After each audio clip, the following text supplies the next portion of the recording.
వర్షాకాలం వస్తే పోలవరం జిల్లా రంపచోడవరం ఏజెన్సీ గిరిజనుల కష్టాలు మళ్లీ మొదలవుతున్నాయి.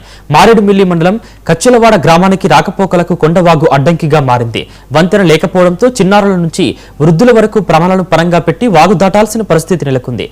స్కూల్ విద్యార్థులు చెట్టు దుంగల సాయంతో వాగును దాటుతుండగా అత్యవసర సమయంలో ఆసుపత్రికి చేరుకోవడం కూడా దుర్భరంగా మారిందని గ్రామస్తులు ఆవేదన వ్యక్తం చేస్తున్నారు. గతంలో ఇదే వాగులో ఒకరు గల్లంతయ్యారని గుర్తు చేస్తూ వెంటనే వంతెన నిర్మించాలని ప్రభుత్వం అధికారులు చర్యలు తీసుకోవాలని గిరిజనులు విజ్ఞప్తి చేస్తున్నారు.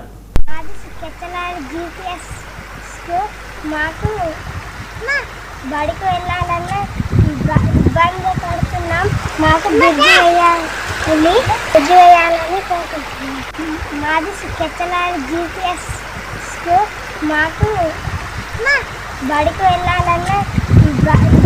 పడుతున్నాం.